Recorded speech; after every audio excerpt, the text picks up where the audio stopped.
Okay, so today, Mitzvah Hashem, in Be'ezras Hashem, we're going to begin the Maimah le-Khol Tikhleh from Shabbos Pashas by Yeru Ranat, which is the final Maimah in the hemshekh, the eighth and final Maimah of the hemshekh, which was said on Friday night on Shabbos Pashas Va'era, which in the year Ranat was Chof Cheshvan.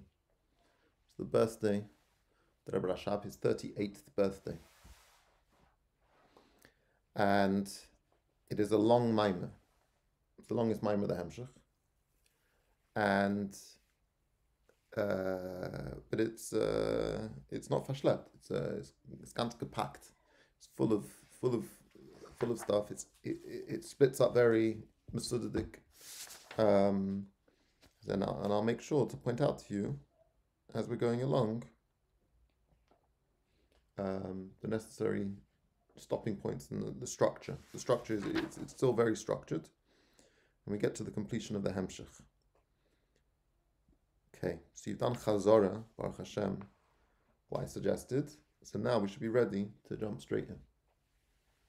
Yeah? Okay, so Omid Tzadik Aleph, Maimah le-Khol Tikhleh.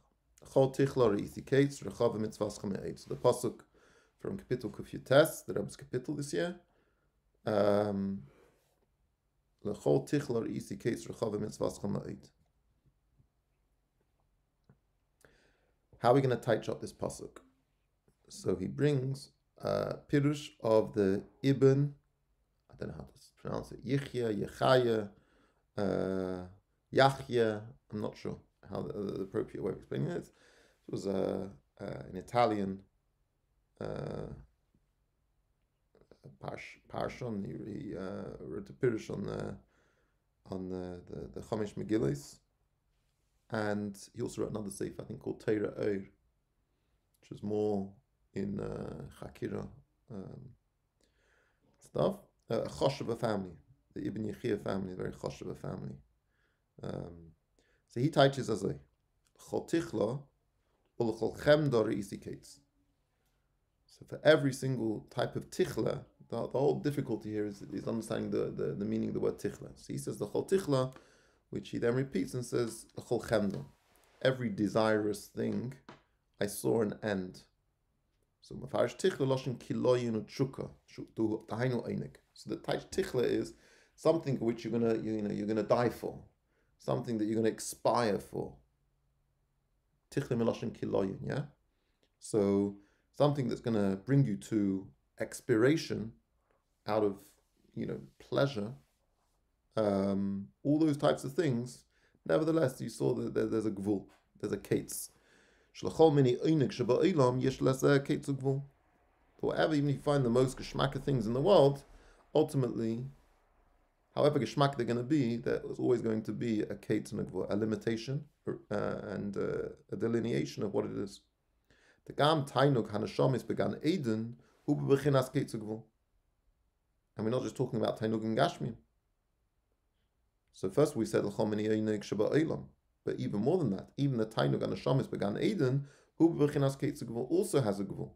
K'misha Kosov, b'sefer shel beinim v'geras hakejes to Yud Zayin. So if you look into the Yud Zayin, Taka brings the pasuk l'chol Tikhleh re'isi kates rechav mitzvahs chame'ed, and he wants to bring a contrast that when it talks about l'chol Tikhleh re'isi kates, he teaches similar to the way we're teaching here, and his meisif that even in Gan Eden, that the Tainug and the Shamis began Eden is b'gvul.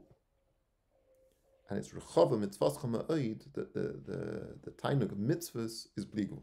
Avo rechava mitzvahs chame'ed sha'tainug sheba mitzvahs u tainug bligvul. Okay, so that's the pshat. Brings it into the Geras HaKodesh, and it's miyusud on the Ibn Yechia. So we need to understand. I thought mitzvahs were not intended that people should derive pleasure from them.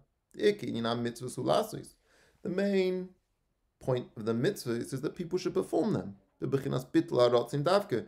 in a way because they enjoy it, but because they submit themselves and their own personal desires to the will of Hashem. What type of motivation is that? Why are you telling me that? Don't see I'm not doing it because of the pleasure. So you're telling me it's such a gavaldic pleasure. It's bligvul, all the other the tainugin that can be.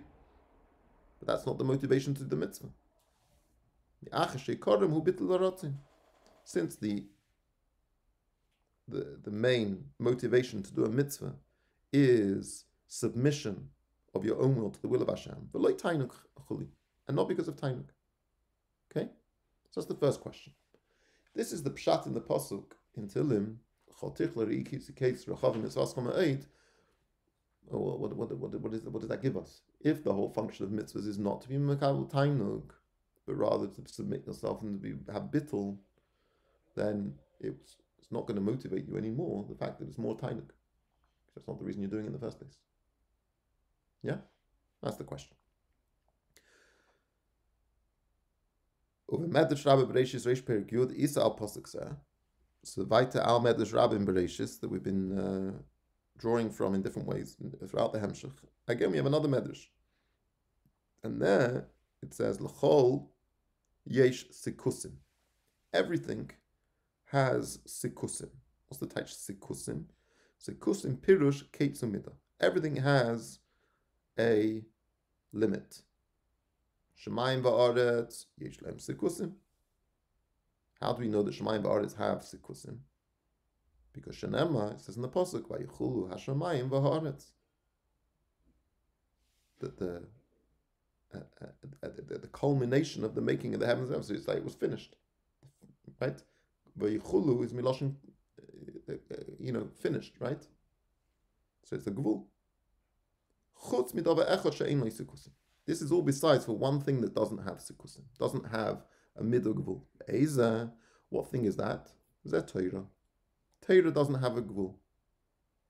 Shneimar, like it says in the pasuk, arucha me'eretz midah. It's longer than the measure of the earth, urachava miniyam, and broader than the sea. What does minay mean? Than the of, right? V'hiksha b'sefer nezah kodesh, and so it asks in the sefer nezah kodesh, which is a pirush on the Medrash Rabbah, v'alimi masha kosuv aruka me'eretz midah mashma sheyesh midah l'Torah. By saying that it's longer than something else which has a midah, it seems to suggest that it may be longer, but it's still a measurable amount. If you can compare them, so one has one measure, one has a longer measure. That's the mashmois of the pasuk, right?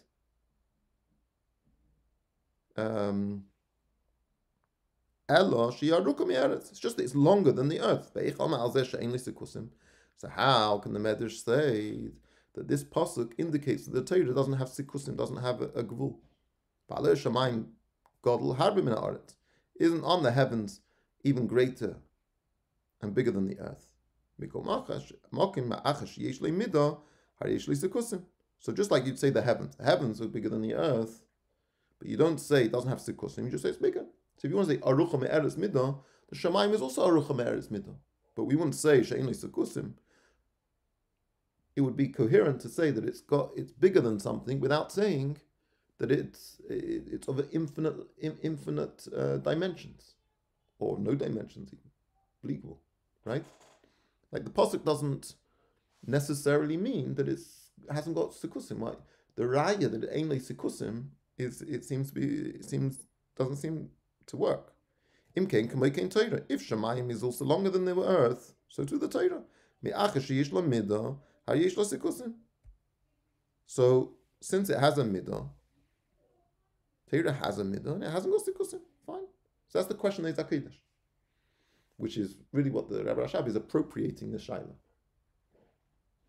Okay, so you can obviously, it's a similar theme to the Pirush of the Ibn Yichya from the beginning, right? This idea that you have things that are measurable, and then you have things that are immeasurable. So in the pasuk, it's talking about mitzvahs. In the Medrash, it's talking about Torah. But when it comes to the immeasurability of mitzvahs, it says the immeasurability of mitzvahs is that the geschmack you can have from it is immeasurable. As we asked, what relevance does that have? And with Torah, the raya that the Torah is immeasurable from a pasuk that doesn't seem to imply that at all. So what is the pshat? Okay, so that's our passport into the Maimon. That's the introduction. Well, the Havin calls it Tzarich Lahavin Tikhleh, Haktim Tikhleh, Masha Kosu, Eile Telos Hashemayim, Ba'aris Bibarim Yema Seis Havayelikim. So we're now going to just recap the relevant points from the previous Maimarim, relevant to what we want to discuss over here. So we said in the Pasuk that these are the Toldos. These are the offspring of the heavens and the earth when they were created on the day when they were created by Havayin Elikim. Or what do we explain? The Eile Toldos Hashemayim Va'aretz, that the notion of Eile Toldos Hashemayim Va'aretz, who Ke'inyin Eile Pekudei HaMishkan, is comparable to the idea of Eile Pekudei HaMishkan, Pekudei Miloshen, the Ish is Peked as Ishtoi, Shu Yichud Zun, Yichud Zon Malchus. We explained in the previous Maimah that the implications of Toldos, how do you have offspring? You have offspring through the sexual union. So when it talks about Eile Toldos Hashemayim Va'aretz, it's talking about the Yichud, the union of Zachav and Nukva. It's talking about the union of Zah and Malchus. Right? That's what we said previously. And we explained also before why is the Yichud, is the union called Toldos, where Toldos seems to be an effect of the union. Since the whole kavana of the yichud is that there should be the gilui, because the whole kavana of the yichud in the mashal is that there should be told there should be children, and similarly the whole point of the yichud of Zan Malchus is there should be a gilui in the world. So already when we're describing the yichud, we already refer to it as the toldos, because that is the whole kavana of the yichud. And we explained above what is this gilui that happens when you have a yichud of Zan Malchus in this manner that is described in the pasuk. The pirush habes. This is according to the second pirush, the oidye shleima of Pakadata. The hainu she is gale sheirish umakir hamalchus kamesha hibe bechinas ein seif atmos mohus. That the pshat is when you have a yichud on malchus, we're describing a way in which there is a gilui of the sheirish and the makir of malchus, the very origin and purpose of malchus, which is to be found in the very essence of Hashem. Which is above and beyond the origins and the purpose of Zah. Yeah? Yeah. That's where we're up to. And so he clearly signposts that what we're going to be doing over here now is talking about the second pirush. The second pirush in Pakadata that came at the end of the Va'odiyeh Shleima. Not the pshat, not the first pshat, where we described the Yichud Zon Malchus is that Malchus becomes no longer Mailam or Mastir, but Malchus becomes a tool with which to be Megala, the Gewaldigkeit of Zah. Now we're saying no. The Chidush of Yichud Zon Malchus, the Yichud of Havayin Elikim, the Yichud of Midas Adin and Midas Arachamim, is the Gilui, the Sherish Makar Malchus in Atmos Ein Seif. Okay? So that's the intro. So now we're ready. I'm going to tell you, today we're going to be learning Be'ezus Hashem till the end of Tzadik Gimel, up to the Ubira Inyan. So up to the Ubira Inyan, the emphasis and the analysis is about Zah and Malchus. From then onwards, it shifts to talk about Mamalik Kalamim and Soviv Kalamim, which parallel the Inyan of Zah and Malchus, as it will explain. But then it becomes a much more sort of all-encompassing discussion about Mamala and Soviv. But here we're going to retain, today at least, we're going to be talking about Zah and Malchus. Okay? Paragraph beginning, Omnam Tzadik Aleph. Omnam Adayin Tzarich Lahavin, but we still need to understand. Dilafi Hanal, according to what we explained above, Ma Winyan told us Hashemayim Va'aretz Shiyeh Bebechinas Yichud Zun, Yichud Zachav Nukva. What is the meaning of this necessity? To have a Yichud of Zah and Malchus, in order for there to be this Gilui Elikus, for there to be the Gilui of the Sherish Makar Malchus. Once you've already triggered, in a sense, the Gilui of the Sherish Makar Malchus, which is Ein Seif Atmos Mohus, which is a Gilui Elikus, which is much higher than Zah. Why does Malchus need Zah anymore? It's outgrown Zah. Originally, Malchus, Leis Lo Migarma Klum, doesn't have anything of its own. It needs to be Makabel from the Tesperis Elyonis. So it needs Zah. Binyan Malchus. Okay, but we've moved beyond Binyan Malchus. The basic Seder of Zah and Malchus. Malchus is already a part of Shalim. We've already been Megala, the Sherish Makir of Malchus, by Zah. What Zah got to contribute to us anymore? We've got Atzma Seir and Seif, which is much higher than Zah. What is Zah going to give? Yichud Zah and Malchus, you got to remember, Zah is the Mashpiyah, Malchus is the Makabel. What is Malchus going to be Makabel from Zah anymore? It's in touch with its Sherish Makir. It's been Niskalet Sherish Makir. Zah is redundant now, seemingly. Ma'u inyan Yichud Zah and Malchus. Understand the question? Im Neymar, and were you to say that actually the yichud now is a reversed sort of yichud. Instead of it being Malchus being makabel from Zah, Malchus is now being mashpia in Zah. It's not for the sake of Malchus, it's for the sake of Zah. Zah should also have a gilui of the Ein Sof Atzmas Malchus. The Sherish Makar of Malchus should be Neskala in Zah. So you have to have a yichud. It's a role reversal. Instead of Zah being the mashpiyah, now Malchus is the mashpiyah. Maybe that, maybe you're going to say that. Maybe that works. V'chein mashma, and that's too is seemingly mashma mimasha kosu v'hoyo b'yemahu yotzu ma'im chayim Yerushalayim chitzim al yom akadmeini. The mavu mokem ache apirush. The Yerushalayim shebichenas Malchus yumshach ashba b'hasfira yishalamayla chuli. So I think we discussed this earlier, but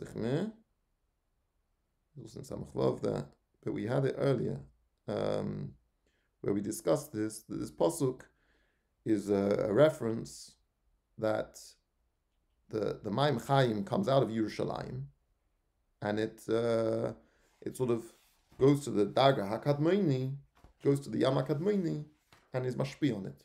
It's a pirush of the pasuk. No, not so negay here. The point is that you have this notion where it's already been described, Taka, how Malchus can be mashpia in the Targish Lamayla Mimeno. And of course we've talked about this notion about Teres Baila, right? That the Eishes Chayla Teres Baila, Isha is Malchus, and it becomes a crown for a husband. This we talked a lot about. Sheyumshechul Teisvus Eidos Mechinas Malchus. Bizarre. This is what we talk about in Yechenim and Yimayim, right? How the Malchus is poyel at Teisvus Eidos in Zah. Okay? So that's maybe the pshat. That's why you need to have Yichud Zun. You need to have Yichud Zun, so that Zah can also be makabel, the Gevaldike Sheirish Hamoke from Malchus. That's the suggestion. The Imnaima. Maybe you could say this. Ukanal, the Klolus Gilui Hakav. What did we explain earlier? What is Kav? Kav is a Gilui of Alikus, Acharat Tzimtzum, in a manner of Midogvul. And it's the Eir B'chinas Metzius. When we were describing the difference between Das Elin and Das Tachtein, in Yemash Mini Atzeres, and we explained that the Eish L'Achar HaTzimtzum, the Eish L'Ifnei HaTzimtzum, is an Eish which is B'chinas Metzius. Unlike the Eish L'Ifnei HaTzimtzum, which we call Ayin, the Ayin of the Yesh HaMiti, which is bottled Metzius. The Eish L'Achar HaTzimtzum, the Kav, is Metzius Eish, has a Yeshus to its Metzius, yeah? It's defined in some form, to varying degrees. So we explained that above. So the whole pshat is that you megala the Sheirish Hamakar HaMalchus, the Sheirish Hamakar HaMalchus in the Eish Lifnei HaTzimtzum. So you have a gilui of the Eish Lifnei HaTzimtzum, the Eish L'Achar HaTzimtzum. So just like the Eish Lifnei HaTzimtzum has a bittul mitzias, the Eish L'Achar HaTzimtzum should also be a bittul mitzias. That would be the pshat. That's why you need to have yichud zun. She says, but l'fi zeh yesh leimar. So according to this pshat, we'd be saying that the yichud of Zach and the Keva, the yichud of the male and the female, the yichud of Zon Malchus, would be the opposite to the way it is now. Because now, Shah Malchus Mekabel Mizah, the Seder is that Malchus receives from Zah. But Oz Yezah Mekabel Mechinas Malchus. And then we're suggesting that Zah will be Mekabel from Malchus. That would be the Pshat. And Zok Vimayoy Shem Eskenhu. And Tak is not, the emes is Taka Azay. This is what we're describing, these various things. That there's Tesus Eiris in Zah, there's Hemshekh of the Eiris Eiris Datzim Snei, Shlachrat Simsnei Rakav, all of this through the Gilu, the Sherish Makra Malchus. Taka emes Kenu. Mikol Mokim. That's not the whole story. It's not enough to explain or answer our question. Why? Because can't just say that everything's just been flipped on its head, and now Zoh is a Makabel and Malchus is a Mashpia. Their roles have been completely reversed, and Zoh is no longer Mashpia, Zoh is now a Makabel, and Malchus is no longer Makabel, and Malchus is a Mashpia. No. We're not denying the fact that Malchus is Mashpia into Zoh to an extent, but can't be the whole story. Because from this that we say Eishes Chayla Teres Baila. But what is this wife? She is a crown to her husband. It's mashma. The implication is what? That even while she is being a crown over his head, he's still called her husband. Her husband meaning being in having the identity of being a mashpia and being a mashpia in Malchus. Imke. So if so, sorry. Loima be'in yichud zun. We must say that when it comes to this yichud zun that we're describing after there is the gilui of Havayin Elikim Shema'iyah, Yema says Havayin Elikim. You have yichud midas rachamim, yichud of the sherish makra Malchus with the Seder of Zah. That in a certain extent, in some way or other, there is an element where Zah is being mashpia in Malchus. This is seemingly a big surprise. Why?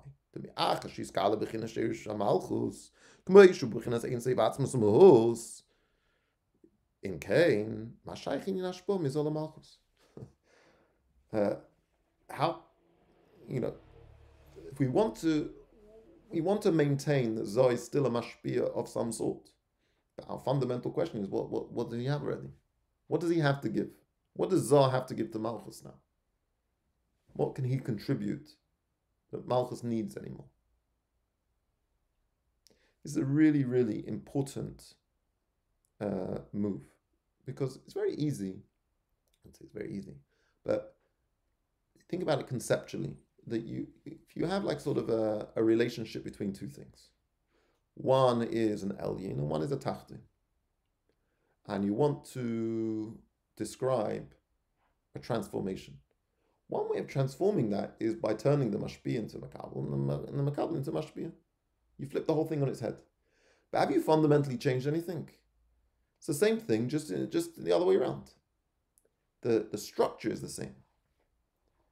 You've just changed what names you're going to call the elyon and what you're going to call the tachtin. You've maintained that there's such a thing called an elyon, and you've maintained there's such a thing called a tachtin. So you switched it around. Ultimately, you haven't done anything, or nothing that is it's not a particularly creative thing to do. Here, there's something much more creative going on. It's maintaining that Malchus is a makabel, whilst at the same time being a mashpia too. So we're sort of really disrupting the structure around which is formed. The yichud zun that we've described sort of in an ordinary sense is very clear. Zoh is gilu eid, Malchus is a makabel, Malchus is the megam klum, Malchus is helen behester, and the combination of the two is in such a way where the mashpir stays a mashpir and the makabel stays a makabel. Now, I'm going to say, you should know that this malchus, comes from Goga Heichaplatz. So what we're going to do? We're going to have a revolution. We're going to say now the nobodies, the proletariat, all of a sudden going to become the Adoinim. It's like the famous thing from Animal Farm, right? They end up just becoming Vita tyrants.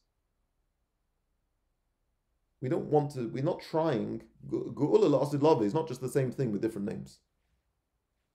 It's a shinu legamri. It's a complete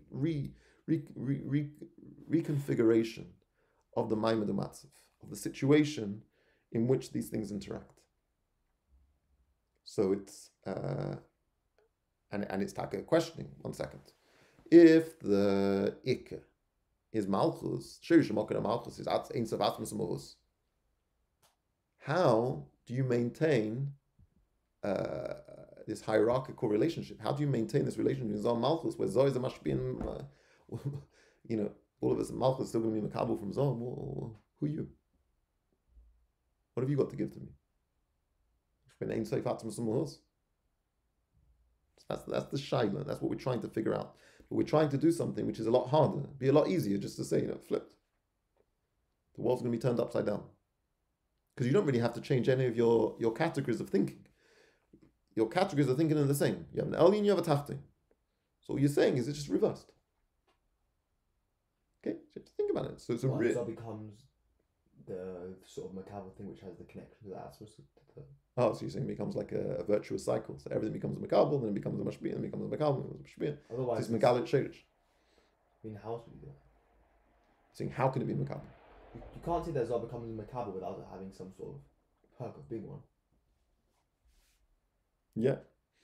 But really, we're not trying to figure out how it's a macabre. We're trying to figure out how it's a mashpia. Zoh. Yeah. As a macabre. As a macabre. No.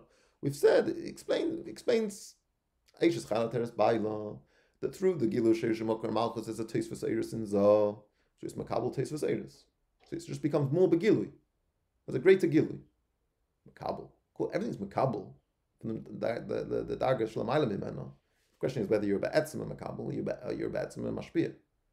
You're be'etzim a gilui or you're be'etzim a helim. So Zoh can be makabel teis v'seirish. Fine. But how can it be mashpia in Malchus anymore? What's it got to be mashpia? Everything it has is from Malchus.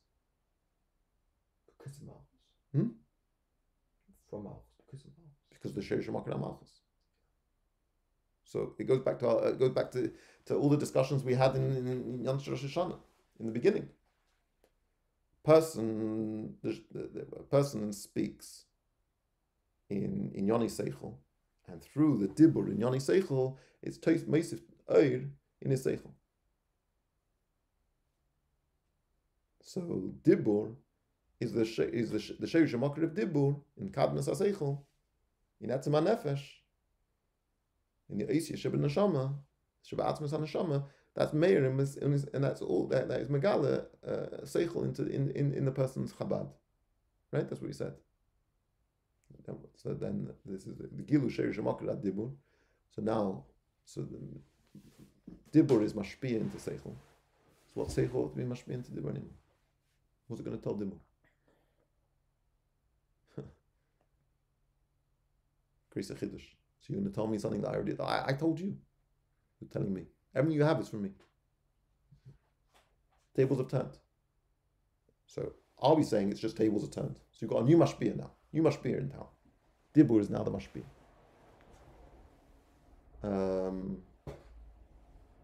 No. And that's what, for example, letterism. One of Isu, right? One of his letterism. That's it. Who? Isu. Isidore Isu. He's a letterism, remember? I showed you the crazy ideas about letters and everything. That you've reached you've been megala the sheish makar ad dibur, sheish makar ad usius. You don't have seichel anymore. You have to have common sense, have logic, reason, seichel. No, it's just usius. Usius should be makabel from seichel. Seichel is makabel from usius. And so But here he's not doing that. He's not saying that. He doesn't want it to be stuck like that. Because then what are you doing? You're just saying it's the same thing, just with another way around, upside down. You're just inverting the model, but the model hasn't changed. You still have an El and you still have a Tachtin. Here we're maintaining the Mashpia Makabel relationship between Zah and Malchus, but in a way, we haven't yet said it, but the goal is to try to explain how Zah can still be a Mashpia. Notwithstanding the fact that you've now got a Gilu Sheish Shemakar Malchus, which is Mamshech Eidus into Zah. You understand the stakes? What we're trying to do? It's much more creative. It's much more thoughtful. Didn't spoil it. We explained above. Now we're going to dig into some of our earlier material, which we haven't spoken about for a while. So in the second Maim Yechinam Yimayim, we talked there about the mashal of the union of a man and a woman. And we said, the kshem shahadach mashpia tifas mad, just like the male, the man is mashpia semen. The woman also contributes what we describe as tipas man, the ovum.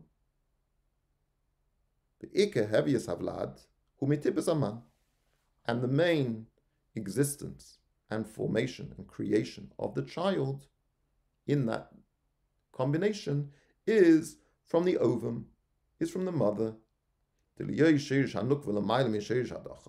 Since the female has a shirish which is higher and deeper than the origin of the man, that's why she has been given this greater quality, which we call bina. She has this power of procreation to make a new entity. But tipas atchar hu shemavares tipas aman, and we explained how the male semen acts as a sort of filter for the ovum, such that the ovum should be able to conceive a child. That's how we explained it in Yechenim Yamayim. So what? So the woman is the main mashpia. She creates the child. This is the Gilu Sheirish Makar Malchus. Gilu Sheirish Makar Malchus is you created a child in the Moshel Nimshal. Yeah. So what is the man? What is the purpose of the man here? On the Gambin, we've just relegated the man to being sort of pretty insignificant. But we're saying no. Gambin, even in not just in the sort of birur of the ovum. That when it comes to the actual procreation of the child, the male semen is relevant, is necessary, is useful. Even though the fundamental ability to create a child comes from the woman, comes from the mother, this koyach that the woman has to create a child is behelim. It's not active. A woman alone cannot conceive a child. She has this gewaldige koyach to create children, but kol zaman she's alone, she doesn't create children. To kamoikein, b'shashel makeira, hu bechinas helam ha'atzmi the ein seif shlemayim megedda v'gilu ligamri. And when we're talking about where does she get this koyach from to create, it comes from her sheirush hamakim. What is her sheirush hamakim? In the helam ha'atzmi the ein seif is also helam. It's not in a state of gilu. That's why by her it's also not in a gilu. It's not by its nature side. It's something that is begilu. Something that isn't atzmi, as we've described, is not begilu. It's self-contained. It's the way it is in itself. So, ulazais, therefore, gam betipas haman, mashi yesh bo keich eiloda, shezeh bo mitzachosh b'chinas helam ha'atzmi, har yu gam kim b'chinas helam ba'chuli. So just like her sheirush makir is behelim, this koyach that she has, which comes from her sheirush makir, is also behelim.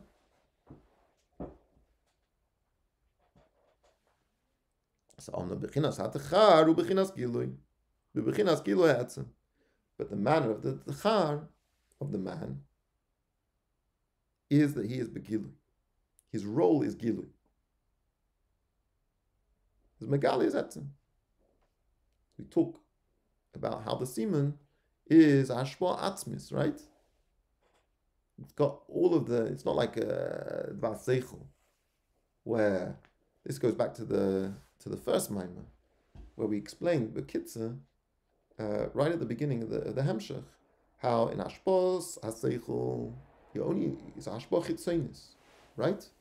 Because when you try to teach someone another person an idea, you're only giving them over the idea. You're not giving them over fundamentally seichel. And if the person doesn't have seichel, it's not going to help. Right? That's what we said. But kashpa atzmis is dafkin in gashmi. In the tipas atcha. So he has this ability to be megala, this creative power of revealing the essence. That doesn't help him because it doesn't reveal any essence without a woman. She creates it. She makes that possible. But he is oimid in a state of ashpa, of gilui.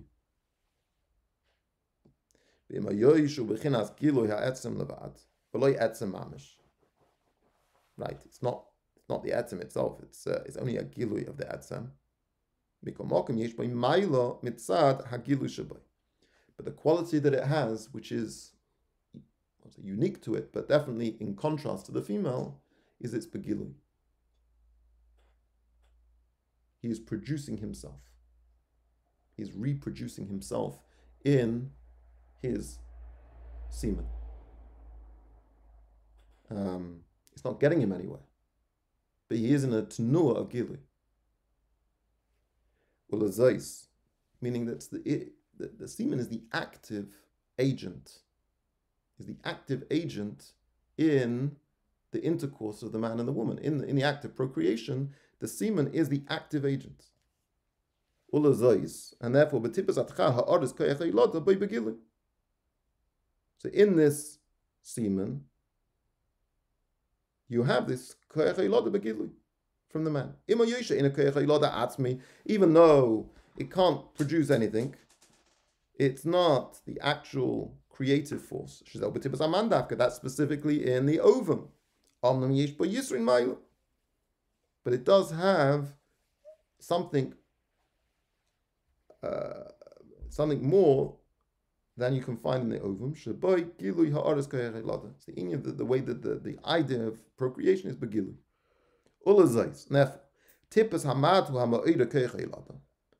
The male semen is what stimulates the capacity to procreate in the woman.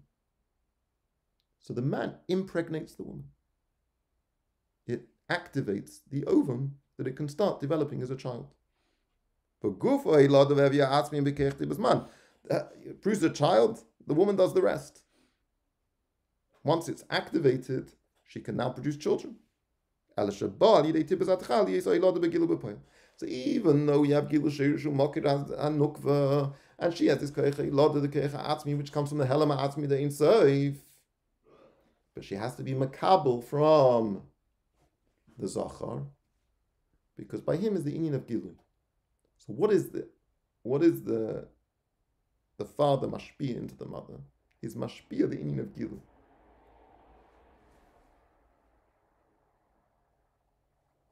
Yeah, that's the mashal. So it's just a chazorah and an emphasizing of what we said in Yechinim Yamayim, and we said it mamish clear in Yechinim Yamayim.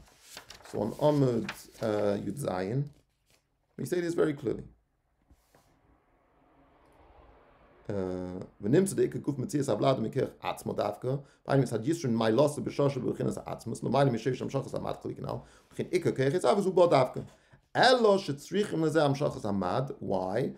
Ki ha'atzmi eine beged gilui. Umemela eine beged pu'ula lifol chuli. Ukmeikin kech ha'etzim shebemakabel eine beged pu'ula ba'atzmi. Amshachas amad ukein b'chinas gilui ha'etzim. L'chin ish b'ze kech ha'ilod b'gilui yesa. Right? So we're just doing chazar of what we said over here. It's not, there's nothing new here. So when I say this Meir and Zot doesn't nullify it? Oh. How is it? able to be makabel the sheish Can't be a makar. gilly if it's nullified.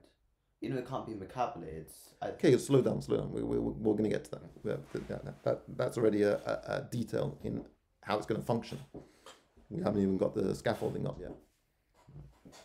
So the hanim shom is yuvan lamaila the inyan heavyes hanashame so can became beheavyes ilamis. So we can understand the way this is the maila in Zon Malchus, which brings about the creation of the neshamas and the creation of the ilamis. To go for etzimis avos ubechinas Malchus dafka mikech atzmis tzatshesha umakeda ubechinas helama atzmi dein tzivatzmas mahus. Just like the woman. Asher hu levada bikech v'yichot lahavis ma'ayna yesh. Only the Eibishter can create ma'ayna yesh, and that koyach is found in Malchus Tatzilus. Omnom giloi savus walidei ihu shemisyachidim gamuhi. But how is that niskala? How is the sheish moket of Malchus able to be niskala, be in a state of giloi? That is through ihu, through the Eidos of Atzilus, which connect with the kelim of Atzilus, and more specifically, in bechinas zo b'derech prat, u'bechinas giloi akav bichlal. So you can look at it b'chlalus and kav and eir akav in the kelim of Atzilus. Or you can look at it as on Malchus. Shubechinas gilu ha'etzem. Tima yoyis bechinas ha'or levad v'lei etzem. Avim had mailos ha'gilu shabai. Al yodei nimshach. Gilu ke'eches avish bechinas ha'atzmus. So it's the means by which atzmus can be niskala. Atzmus mitzad atzmui. Einsev atzmus umahus. Sheish ha'moked Malchus is not in a state of gilu. It's a state of helam. Ein begeder pu'ula lif'ol. Not in a state where it can actually have an impact and make a difference. So Zoh is structured such that it's the inyan of Gilu Hatzim. It's a ha'ara, it's all the things we contrasted with Kalim, we contrasted with Makabel. But it has Gilu. So it is able to be mashpia, the inyan of Gilu. The ba'atmas ha'mo'ir u'b'chinas helam ha'atzmi. The origin of it all, the atmos amoir, everything's behelim, and that is what was invested into Malchus. So it stays in a state of helim in Malchus too. Okay,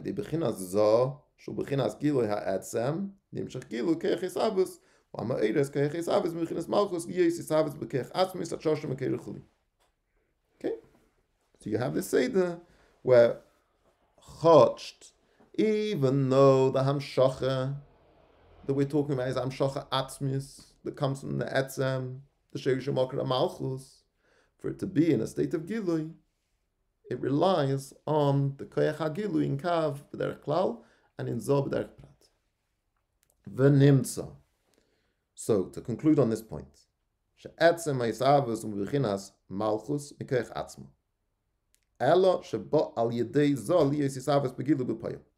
So until now, and especially the way we learned the first pshat in Pokadata, what was the sum? What was going to be the gilui or the yichud of the shituf of midas arachim, midas adin? The what? You're going to have a gilui of zah, and Malchus is no longer going to be ma'alim u'mastir. Malchus is now going to function as being megala zah. This is punkt vaket. The ikka gilui, the ikka inyan is the sheish makar Malchus. How is it going to be niskala? Al yidei zah. Yeah? Right.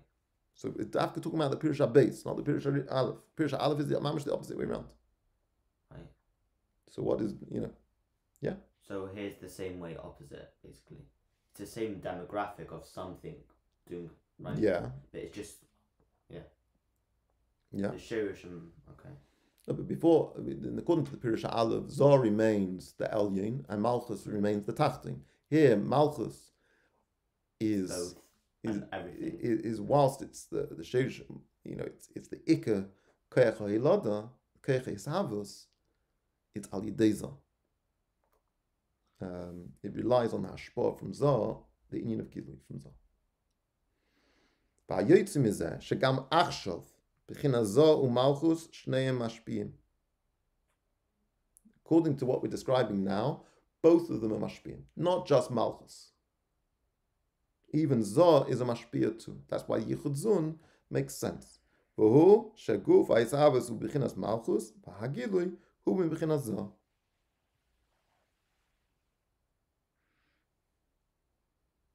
Good.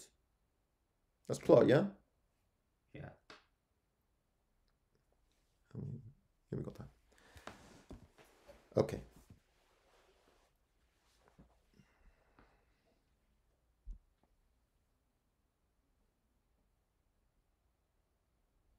So he's going to have it. Okay, let's see what he says. Top of Amud Tzadik Gimel. V'nei achshav shehagilui hu ha'ikar. In sort of the quality which is valorized, the quality which is treated with most respect and chashivas now, as in Mizman HaGolus or Lifnei HaGeula, is the inyan of Gilui. The dominant force is Gilui. Zah is dominant, and Malchus is the Mashpia is superior to the Makabel. You ask anyone, do you want to be a Mashpia or Makabel? You know, the quality of being Mashpia is seen as being of a superior quality. It's valued more.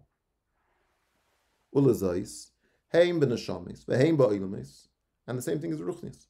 So when you look in both Negeit and Neshamis and to Olamis, she's Avusum Rechinas Yichud Zun Kanal, which come about because of this Yichud Zun, whereby in this Yichud Zun, Zoh is the Mashpia and Malchus is the Makabel. Mashe me b'hem b'iskalus, hu ha'bechinas shemitzad hazoh. So the same thing, how does it all manifest? That Zoh remains dominant and Malchus remains Be'elim.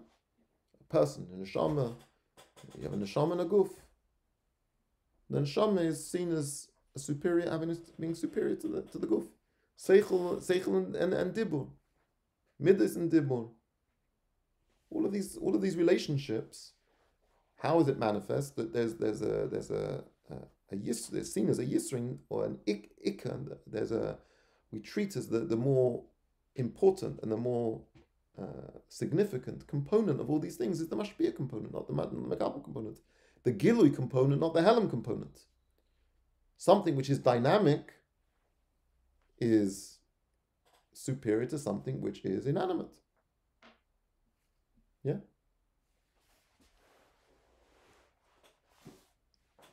V'hainu, the koyach gufay savashim misad bechinas helama atzmi de ein soiv ein meir begilu b'nivroim. How do we exist? We exist because of Malchus, the koyach ha'ilad of Malchus, the koyach ha'isavas of Malchus. But the way things are now, that koyach of Malchus, which creates us, is in us behelim. Umash b'em b'iskalus u'bechinas shemisad hagilu dezah. What's hetzecham? What dominates? What dominates is the Gilui of Zah. How's this so? Just like in a human being. What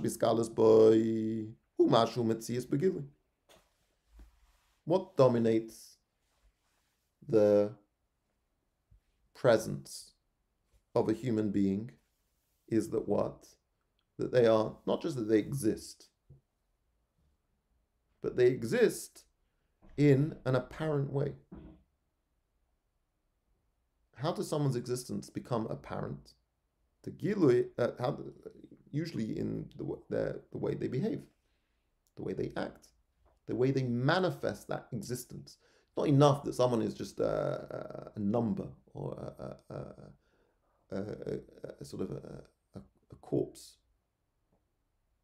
A dead person exists, right?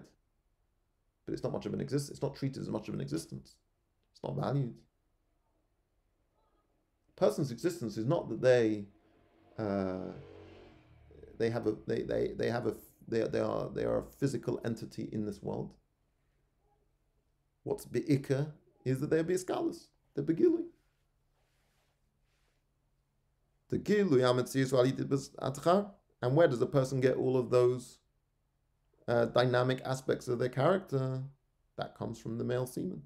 Like we explained above, that the actual existence that you have comes from the ovum. But the revelation of that, the manifestation of that, is through the semen. And that's what is prominent. And that is what is prized. So the ikar gilu ba'adam hu atunua hachiyoinus va'akoichis hanafshim shaboim yadchar. the main, gewalt, the main impressiveness of a human being is perceived in their dynamism, in their character, their personality. All of these things that come from the input of the Father. So he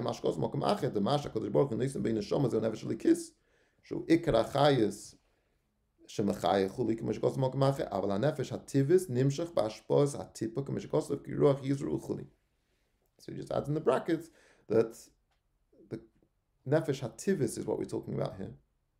Tak nefesh likis comes from the Eibishter. That's the ikar achayis. But the nefesh hativis, that comes from the Father. Person does not, it's not apparent that there's any value in being a being.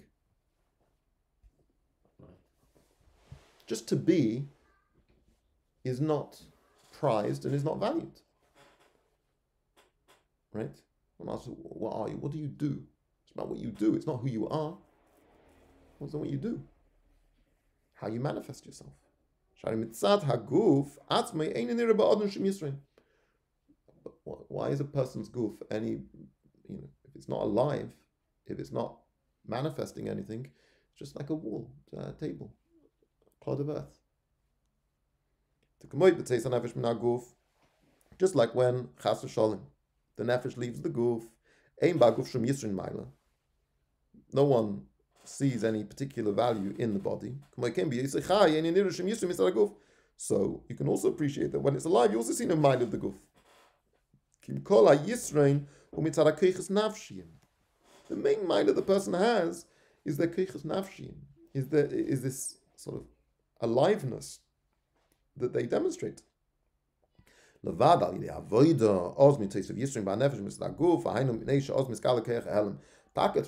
a person can through birra haguf and everything, that can be megala the koyach ha'elam, and then you have all of the milas that we're talking about, the wila osilavi. So there is a way of developing that. But bechlolus, the sense is that there's no mila in the guf. There's no mila in just existing. There's a mila in sort of manifesting that existence. Because they said at the beginning of the paragraph, Akshav hagilui hu ha'ika.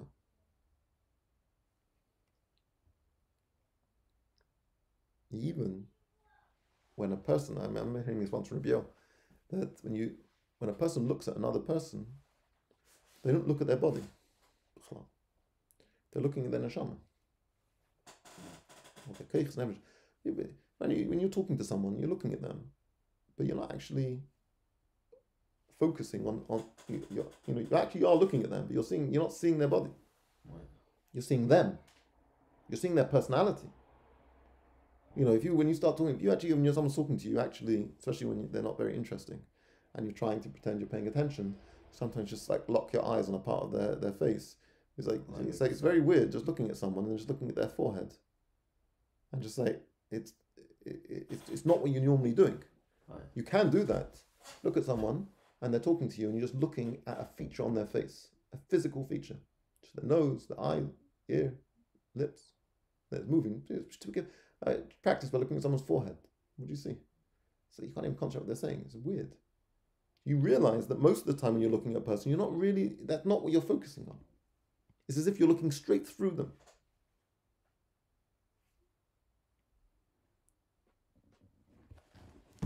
So that's how it is begufa adam, a human being.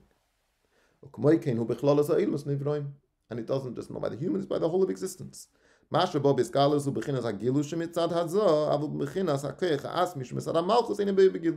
whole of existence, what is dominant, what is appreciated, what is valued, what is ignored, what is overlooked, is malchus.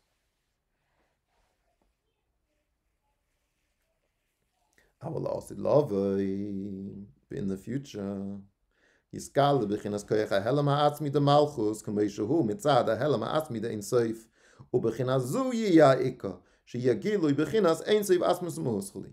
So that's going to be the contrast. As last Lavi, what is going to be dominant?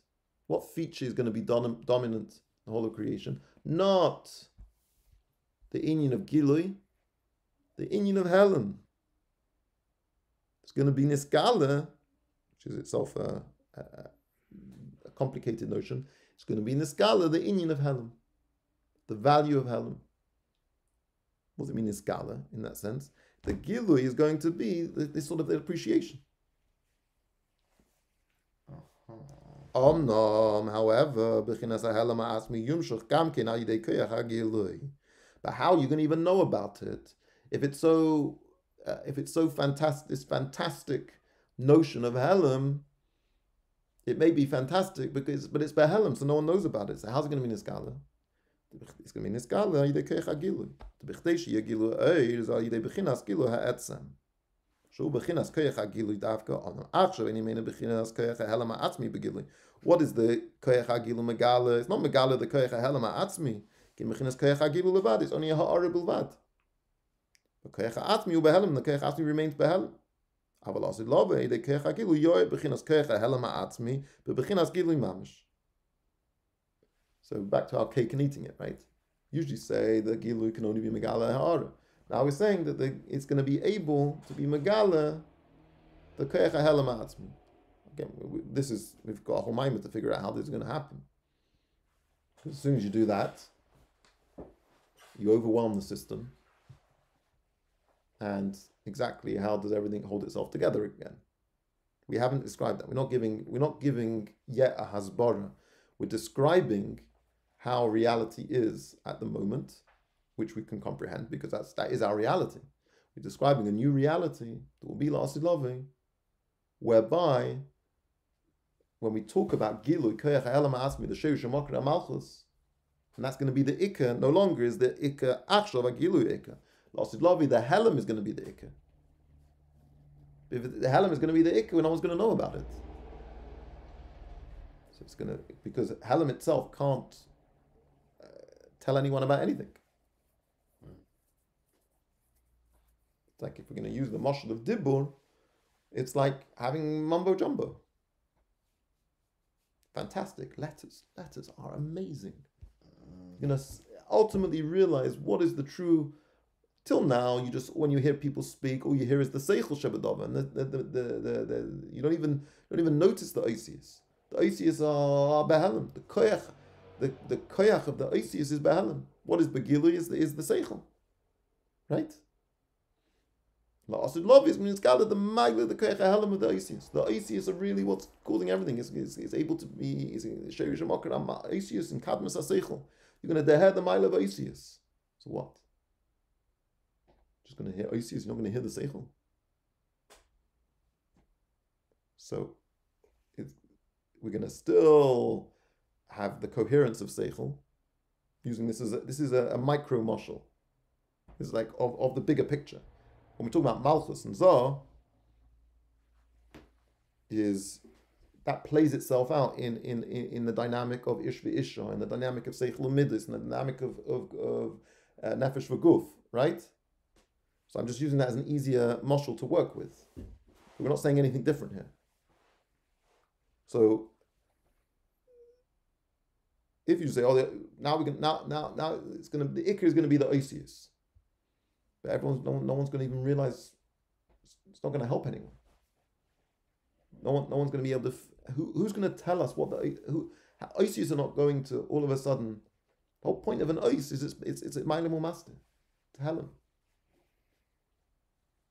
So somebody has to explain to me what the Maila of Oisius are. So instead of Oisius being Behalim and the Seichel being Begilui, it's going to be a Maimadu Matzav where the Oisius are Begilui al Yidei HaSeichel.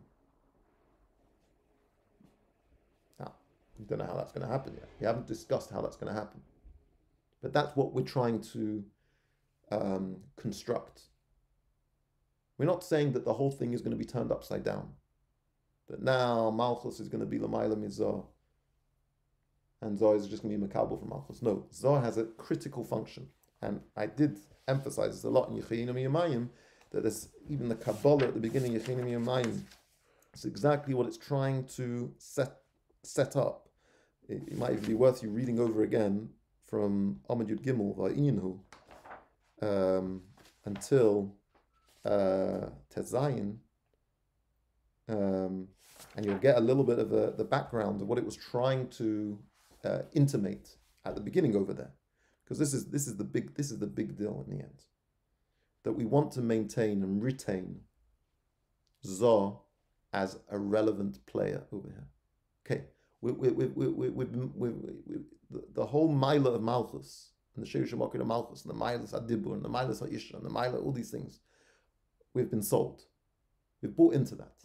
That already in the end of the first two Maimorim, we were bought into that. Okay? Now, we have to discover a function for Zoh and how it fulfills that function, if we're going to get what we want to get. Okay? So I just want you to realize, he hasn't explained it. He's just told you what he's going to explain. He will explain. I mean, he's not going to leave you hanging. He's going to try to explain it to you. But this is he's going to try to explain to you the impossible in some sense. But that's what he's going to try and do. I just want you to be clear what he is trying to do. So, two v'nimtzas coming up. V'nimtza. So one conclusion is as follows: Fizeh moving the gamla osid lavi yeh b'chinas yichud zun. V'yiyu shnei mashpiyim. K'may achshav. אלא שעכשיו השפוס הזו איקה, שזה מי בגילוי, והשפוס המלכוס בהלם, אבל הסלובי שתהיה בכנס אישס חייל התרס ביילה, הנשאר שהמלכוס בכנס הלם העצמי מדין סייף, יוי וימשך בעצמי בזו, והידיעה זו יהיה גילוי העצמוס. חולי. Yeah? Yeah. נמצא, and from that therefore is derived, שבכנס זו יהיה מקבל בכנס מלכוס, on the one hand, but ויהיה גם כמשפיע. In what way will it be a משפיע? So with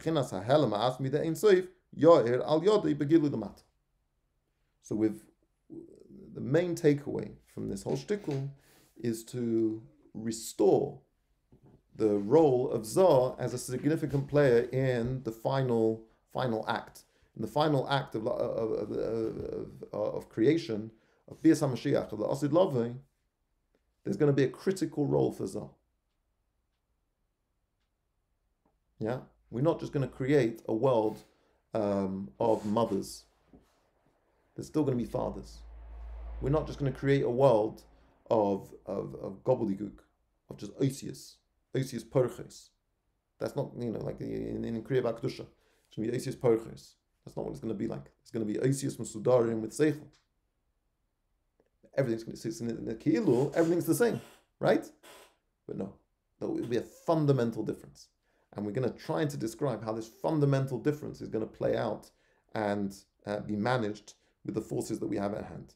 So that's the end of a shtickle. The next shtickle is going to broaden it into a discussion using Malak Kalamim and Sefer Kalamim to explain the point.